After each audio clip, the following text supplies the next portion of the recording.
I'm sorry? Before we continue, Mayor, may I have just a moment? Yes, please. I'd just like to briefly respond to some statements that were made during public Please do. comment period. I don't often interdict myself into public comment, into responding to things that are said by the public, but given the circumstances, I do feel the need to respond in this instance. Mr. Ullem, I'm talking directly to you. Feel free to call me anytime. Feel free to ask me any questions you have. Our correspondence, I've been as responsive as I can, but when you've come up tonight and you've said things that are misrepresentations, that are inaccurate, or that are utterly and false statements or simply untrue, I have to respond. And so I invite you, as I have and I will continue to do so, to contact me and have a phone conversation or meet me face-to-face to discuss things. And unfortunately, Mr. Ullem, this isn't a dialogue. You can have your public comment. I'm entitled to mine, so we can have our conversation and dialogue afterwards. But when you come to a public meeting and make those kind of accusations, I am going to stand up and say that you're wrong, and I look forward to talking to you to correct your misunderstandings. Thank you. Thank you. John Ullem, thanks for having me up here. This one's kind of like all over the place, so I'll do my best to keep it coherent. There seems to be a problem with staff deciding which information to supply to your citizens and what not, and bypassing you. An example of this is the recent decision to obtain advice concerning the Taxpayers Protection Act. It kind of came out of the blue. The first time we heard about it, the response was by Councilman Mueller that he felt that somebody was trying to paralyze the city. The reason this is problematic is because, as I've discussed with our bond counsel, they're having difficulty finding any way they could issue a bond opinion, and bond opinions are different. I know generally you think a legal opinion must be a valid legal opinion, but in bond counsel life in particular, theirs have to be airtight, lock solid, no questions asked type of opinions. And when they look at the language of this act, they have not been able to reach the conclusion they could advise the city that it could proceed with any financing mechanisms absent compliance with a supermajority vote from council because of the extraordinarily broad language of the initiative, which was possibly unintentionally used, but the effects remain legally clear. So there is a concern that if this act were to become law, the city would have its ability to finance any project, to obtain a loan from a bank without issuing bond, because the definition of what is a bond debt issuance, as you can imagine, is subject to some great legal debates that I won't bore you with. But ultimately, the concern is there that this act has the possibility to handcuff the city's ability to do regular day-to-day business and financing, and so that's an issue that I think the council and I think staff wanted you to be aware of as we look towards the financing issues that may present itself in the future on this project. This is a kick in the gut, what our city attorney just told me. And I'm pulling all my 40 years of community service together to try to survive this tonight, to be honest with you. I'm thinking that someone is trying to paralyze this whole city. Are we looking at this project and the thousands of hours and thousands of dollars everyone put into it in their heart and soul, that it might be just for naught, the way this petition is going to be presented in June? This is shocking. The next time it came up, something extraordinary happened.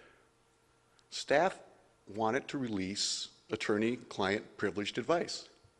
And I can tell you, you don't get attorney-client privileged advice if you ask for it. They won't ever approve it, nor will they even ask you guys to approve it, which is actually, it's your privilege, not theirs, which is why they asked you to, for approval, to share the advice that staff decided on its own to seek out.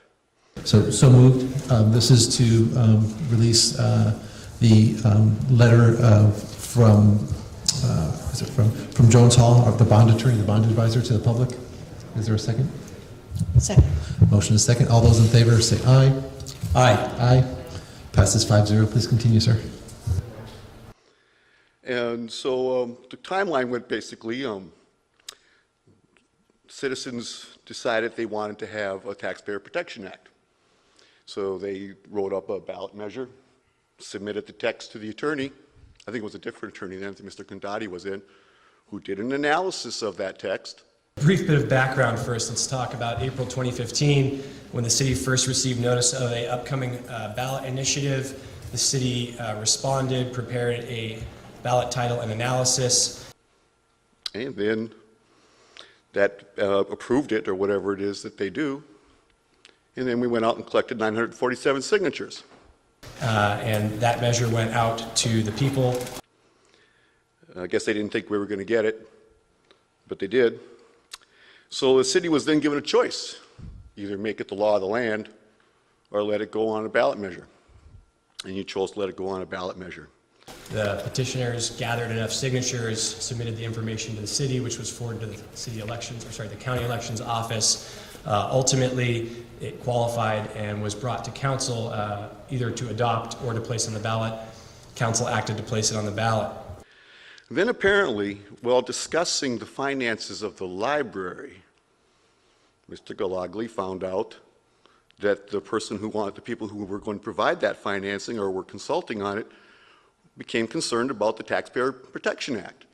So because of the financing threat to the library, Mr. Galagli and that lawyer decided that the Taxpayer Protection Act needed to be re-examined, even though your lawyers had examined it and approved it and put it in front of you and you all voted on it. So they decided to do that.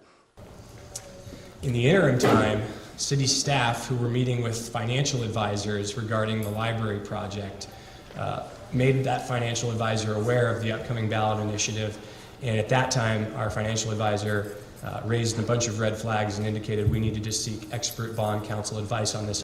And then as it came about, a PowerPoint presentation was made up, and amazingly, you were all ready for it.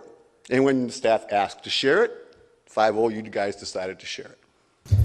With that in mind, we have some copies of the letter that we will be passing out for any interested parties who want to look at a hard copy of the letter. For your information, we'll be discussing the contents of it up on the PowerPoint. So either way you go at it, you'll have the information available. But I'll give a minute or two for her to pass out the letters.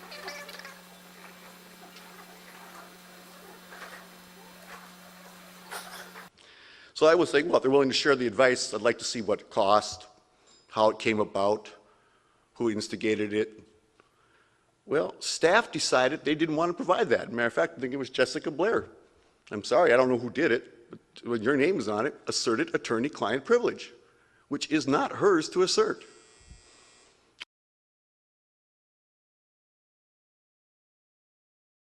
Well, my 3 minutes are up. Thanks. Thank you, John.